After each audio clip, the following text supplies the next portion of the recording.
अस्सलाम वालेकुम जी, कैसे हैं सब। I hope you are doing well. आप लोग ठीक होंगे, खैरियत से होंगे, मज़े में होंगे। आज का मेरा जो टॉपिक है वो है कि how to asylum in Germany. आप लोग जर्मनी में असाइलम कैसे क्लेम कर सकते हैं, इसका मैं आपको आज स्टेप बाय स्टेप सारा कंप्लीट तरीकाकार बताऊंगा, क्योंकि बहुत सारे लोगों के क्वेश्चंस आते हैं। क्योंकि आजकल अगर वर्क परमिट की बात करें ना, तो वर्क परमिट पाकिस्तान में नहीं आता, ठीक है। बहुत कम है, शाज़ो नाज़र है कहीं पे कोई आ जाए। अगर कोई आता है उसकी कॉस्ट बहुत ज़्यादा होती है, तो लोग अफोर्ड नहीं कर सकते। लोग क्या करते हैं, लोग अपने बिजनेस के डॉक्यूमेंट रेडी करते हैं, सैलरी स्लिप्स रेडी करके, सारा कुछ अपने डॉक्यूमेंट रेडी करके लोग आजकल टूरिस्ट वीज़े के ऊपर जा रहे हैं। टूरिस्ट वीज़े के ऊपर जाते हैं, वहाँ जाने के बाद जो है वो वहाँ पे जाके असाइलम क्लेम करते हैं। तो इसमें बहुत सारे लोगों के ये क्वेश्चंस हैं कि हम असाइलम कैसे क्लेम कर सकते हैं। तो मैंने सोचा आज इसके ऊपर मैं एक कंप्लीट डिटेल के साथ मैं वीडियो बनाऊं, ताकि इसमें सबको पता चल सके। देखिए, उससे पहले एक मैं आपको बहुत ही इंपॉर्टेंट चीज बता दूं। बहुत सारे लोग क्या करते हैं कि यहाँ से वीजा लेके जाते हैं जर्मनी का वीजा लेके गए होते हैं, आगे वो किसी और कंट्री में जाके असाइलम वहां क्लेम कर देते हैं। तो ऐसा काम हरगिज नहीं करना है। ऐसा काम अगर आप करेंगे आपको जर्मनी डिपोर्ट भी कर सकते, क्योंकि ऐसा होता है कि फर्ज करें आप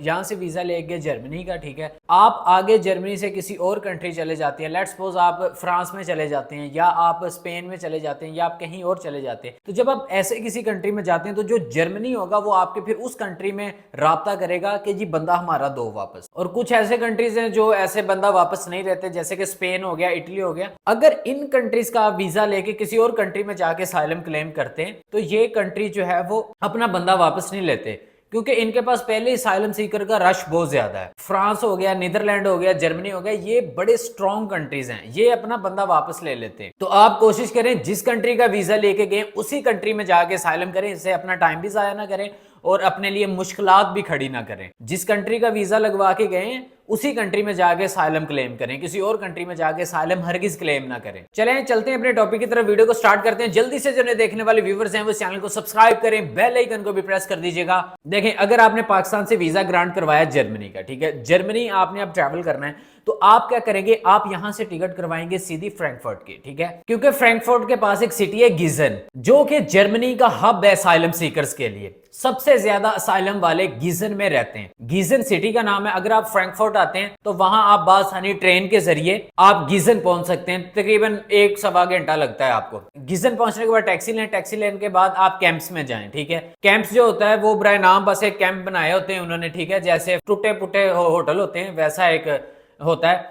तो आप टैक्सी वाले को बताएंगे जी मैंने असाइलम के लिए रजिस्ट्रेशन करवानी है, तो वो आपको ले जाएगा वहां पर, ठीक है। वहां पर गेट के सामने उतरने के बाद सिक्योरिटी वालों के पास जाके उनको बताएंगे जी मैं असाइलम क्लेम करने आया हूं। आप अकेले हैं तभी भी जा सकते हैं, फैमिली के साथ है तो तभी भी जा सकते हैं। वहां पे कोई टेंशन परेशानी नहीं है, आप उनको खुला बताएं, कोई परेशानी वाली बात नहीं है, क्योंकि जर्मनी असाइलम सीकर को बहुत ज्यादा सपोर्ट करता है। वहां पर आपको कोई टेंशन प्रॉब्लम नहीं है, ठीक है। आप बेफिक्र होके टैक्सी वाले को बताएं कि जी हमने वहां जाना है, और वो आपको इजीली जो है वो वहां पर रजिस्ट्रेशन सेंटर में ले जाएगा। रजिस्ट्रेशन सेंटर में वहां पे आप रजिस्ट्रेशन करवाएंगे। रजिस्ट्रेशन करवाने के बाद वो आपको एक कमरा अलॉट कर देते हैं। अगर मेल है, अकेला है, तो आपको फिर मेल के साथ अटैच कर देते हैं। अगर फीमेल है तो फीमेल को अलग, फीमेल के साथ। अगर फैमिली है तो आपको एक सेपरेट कमरा अलग दे दिया जाता है। 2-3 दिन आपको टेम्परेरी उस कमरे में रखा जाएगा, ठीक है। वहीं से आपकी जो अपॉइंटमेंट है अगले दिन फिंगर्स की होगी, वहीं से फिर आपकी जो है वो मेडिकल की होगी। ये प्रोसेस कंप्लीट करने के बाद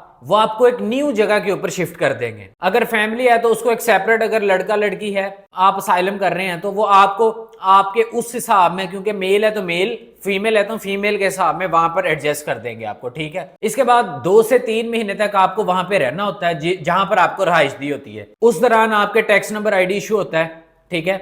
आपको वहां का टेम्परेरी वीजा मिल जाता है। उसके बाद आपका जो है वो इंटरव्यू होता है। फर्स्ट इंटरव्यू आपका फिंगरप्रिंट वाले दिन भी हो जाता है। फिंगरप्रिंट के 2-3 दिन बाद आपका फिर एक टेम्परेरी होता है। उसमें पूछते हैं किस तरीके से आपने वीजा लिया, कैसे आपके मतलब पहले कभी फिंगरप्रिंट तो नहीं, मतलब ऐसी कुछ आपसे बातें करते हैं, ठीक है। तो आप किस रास्ते से आए, ऐसे क्वेश्चन करते हैं। उसके बाद 3 महीने आपको आपकी टेम्परेरी रहाइश के ऊपर रहना पड़ता है। आपकी फिर इंटरव्यू की डेट आ जाती है। इंटरव्यू के बाद आपको सेकंड इंटरव्यू के लिए वो बता देते हैं, डेट दे देते हैं कि आपका अब सेकंड इंटरव्यू करेंगे, ठीक है। फर्स्ट इंटरव्यू में आपसे पूछ सकते हैं, आपकी फैमिली के अबाउट पूछ सकते हैं, आपके बिजनेस के अबाउट पूछ सकते हैं, आपके वीजे के अबाउट पूछ सकते हैं, आपका वीजा किसने लगवाया, इस तरह के क्वेश्चंस करते हैं, ठीक है। हो सकता है कि आपसे ये भी क्वेश्चन करेंगे कि आपने पाकिस्तान को क्यों छोड़ा, या जिस भी आप कंट्री से आपने उस कंट्री को क्यों छोड़ा। तो आपने असाइलम के लिए जब भी उन्हें बताना है कि मेरे होम कंट्री में ये प्रॉब्लम्स हैं, ये मसले मसाइल हैं, या मेरी जान को खतरा है, अगर आपके मामला संजीदा हुए, ठीक है, वहां पर तो आपको फिर प्रूफ भी करवाना होता है एविडेंस के साथ। FIR की कॉपी हो सकती है, या इस तरह के कुछ मामला होते हैं, प्रूफ आपको देना पड़ता है। अगर नहीं है तो उस सूरत में फिर ऐसा होता है कि आपने अपने केस को फिर इस तरह से प्रिपेयर करना है कि आप उनको यकीन दिला सके, ठीक है। उसके बाद आपको सेकंड इंटरव्यू की डेट मिल जाती है, चौथे पांचवें महीने आपका इंटरव्यू हो जाता है। 2 इंटरव्यू होने के बाद दूसरे इंटरव्यू में भी कुछ इस तरह के ही क्वेश्चन होते हैं। अगर फैमिली के साथ है तो आपके जो हस्बैंड को अलग से इंटरव्यू होगा, वाइफ का अलग से इंटरव्यू होगा, तो ये अलग अलग होता है। तो उसके लिए भी जाहिर सी बात है आपको तैयारी करनी होगी। इंटरव्यू के अंदर क्या क्वेश्चंस होते हैं वो एक अलग टॉपिक है, वो इंशाल्लाह फिर वो अलग बनाएंगे, क्योंकि अगर अभी बनाया तो बहुत लंबा काम हो जाएगा। इसमें जो टाइम लगता है वो ये लगता है कि फर्स्ट डे से लेके 6 मंथ तक आपका डिसीजन आ जाता है। इंटरव्यू सारे मामला आपके जो है वो क्लियर हो जाते हैं, आपने इधर रहना है नहीं रहना। अगर आपका रिजल्ट पॉजिटिव आता है तो आपको हर तरह की वहां पे फैसिलिटीज मिलती हैं, ठीक है, और आपको वीजा भी 2-3 साल का जो है वो मिल जाता है। नेगेटिव होने की सूरत में वो आपको कहते हैं जी साडा कंट्री छोड़ दो, वो अगर आप नहीं छोड़ते फिर आपको वो पकड़ के डिपोर्ट कर सकते हैं। तो ये मामला होते हैं। इन 6 महीनों के दौरान आपके जो है पहले 3 महीने तक जब आप टेम्परेरी एक रूम में होते हैं तो उस दौरान आपको खाने पीने का इंतजाम आपका करते हैं, ठीक है। एक बंदे को 100 तकरीबन 60 यूरो देते हैं, बच्चों के भी तकरीबन 120-30 यूरो बच्चों के भी मिलते हैं, ठीक है। अगर आप फैमिली के साथ हैं तो वो आप कैलकुलेशन कर लें कि आपके कितने हो सकते हैं। हस्बैंड वाइफ के 160 और बच्चों के 120 के हिसाब से जितने बच्चे हैं, तो एक अकेले बंदे के भी 160 हैं। और 3 महीने बाद जब वो आपको फर्स्ट इंटरव्यू के बाद पक्की रहाइश पे भेजते हैं, उसमें अगर फैमिली है तो उसको घर भी मिल जाता है, ठीक है। अगर अकेला है तो उसको फिर वहां पर अकेला रूम मिलेगा, या हो सकता है कि उसके साथ कोई 1-2 बंदे दे दें, ठीक है, मतलब जैसे जॉइंट होता है। तो उसमें फिर आपके पैसे बढ़ाकर आपको जो तकरीबन अभी जो 2024 में मिल रहे थे वो तकरीबन 500 से 600 यूरो थे, ठीक है। अब मुख्तलिफ स्टेट में मुख्तलिफ एक्सपेंस होते हैं। तो इस तरह अगर फैमिली का देखा जाए तो 1200-1300 यूरो तक या इससे ज्यादा अगर 2-3 बच्चे हैं आपके तो ठीक है आपको मिल सकते हैं। अच्छा, इसमें डिसीजन आने के बाद आपके पास एक अपील का हक होता है, उसमें आपने वकील करना होता है, वकील आपका केस लड़ता है।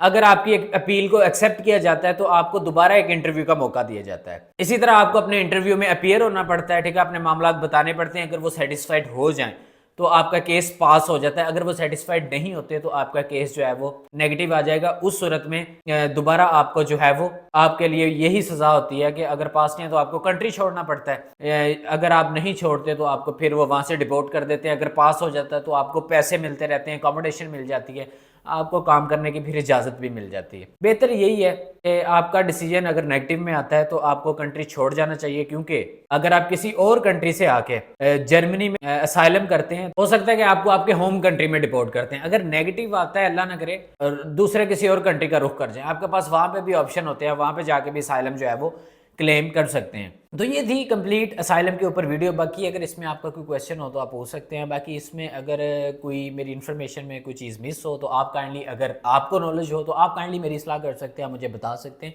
तो बाकी इंशाल्लाह ऐसी ही इन्फॉर्मेटिव वीडियो मैं आप लोगों के लिए लेकर आता रहूँगा। वीडियो अच्छी लगी तो चैनल को भी सब्सक्राइब करें, बेल आइकन को भी प्रेस कर दीजिएगा। तो इंशाल्लाह मिलते हैं अगली वीडियो में, तब तक के लिए पीस आप।